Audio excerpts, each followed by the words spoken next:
काल दुपारी जेव्हा आम्ही तिला शाळेत घ्यायला गेलो त्या टायमिंगला आम्ही नेहमी तिला शाळेत घ्यायला जातो। काल आम्ही जेव्हा तिला शाळेत घ्यायला गेलेलो तेव्हा ती पूर्ण तापाने फणफणून आलेली। त्याच्यामुळे आम्ही तिला विचारलं की नक्की काय झालं करून, पण तिने तेव्हा आम्हाला काही सांगितलं नाही। त्याच्यानंतर आम्ही जेव्हा घरी गेलो, घरून तिला डॉक्टरकडे घेऊन गेलो, डॉक्टरने विचारलं की नक्की काय झालं तुझ्याबरोबर, तेव्हा पण ती काय बोलली नाही। मग घरी आल्यानंतर तिने आम्हाला सांगितलं का वर्गातले शिक्षका म्हणजे आमचे शिक्षक आहे, प्रिन्सिपल आहे, ते आम्हाला असे असे करून बोलतात।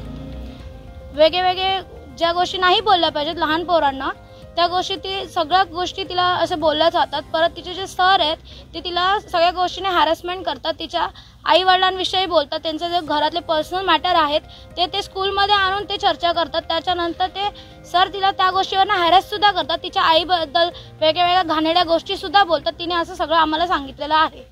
आज तुम्ही लोक पोलीस ठाण्यात आलेले, काय नेमकी म्हणजे कसं तुम्हा लोकांना कळलं आणि तुम्ही लोक इथं पोहोचले?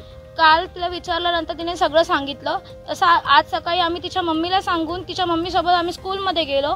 स्कूलमध्ये गेल्यानंतर ती प्रिन्सिपल आम्हाला उलटं सरळ बोलत होती का तुमच्या पोरीची चुकी आहे, तुमची पोरगी असं करते तसं करते। पण आता स्कूलमध्ये गेल्यानंतर पोरांशी बोलणं हे होतंच, हे सगळीकडे नॉर्मल आहे, ह्याच्या बाबतीत काही उल्लेख नाही। पण प्रॉब्लेम असा आहे की त्या सरांना जेव्हा आम्ही बोलायला गेलो तेव्हा ती प्रिन्सिपल त्या सरांना प्रोटेक्ट करत होती का नाही तुमची पोरगी चुकीची, आणि तिने आमच्या पोरीला आमच्या समोर तिच्या कॉलर पकडून तिला खेचलेला आहे आमच्या समोर। याला साक्षी मी सुद्धा आहे आणि ह्यांनी सुद्धा सगळ्यांनी बघितलेलं आहे की तिने त्याला कसं ट्रीट केलंय आम्हाला। आणि तिला जेव्हा पण आम्ही जेवढे प्रश्न तिला विचारले तिने सगळं उडवाउडवी केली। वरतून त्या सराला दुसऱ्या स्टाफ रूममध्ये नेऊन लपवून ठेवलं। जेव्हा आम्ही त्यांना शोधत होतो, जेव्हा पोलीसवाले सगळे आले त्याच्यानंतर त्यांना बाहेर काढले तिथून। आता तुमच्या लोकांची मागणी काय?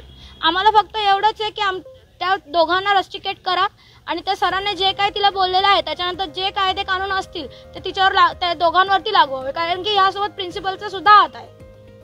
मला एवढीच मागणी आहे, माझ्या बहिणीला न्याय मिळाला पाहिजे, कारण की अजून पण पोरी त्या शाळेत शिकतात।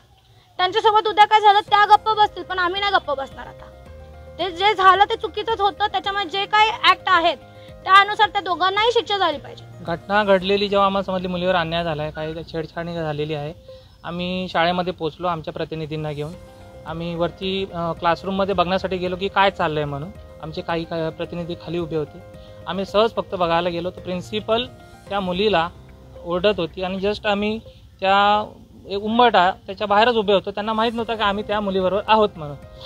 तर त्या प्रिन्सिपलने तिला दमदाटी करायचा प्रयत्न केला आणि अक्षरशः तिला कॉलर खेचून आतमध्ये तिच्याकडे बोलवून तिला दमदाटी करायचा प्रयत्न केला।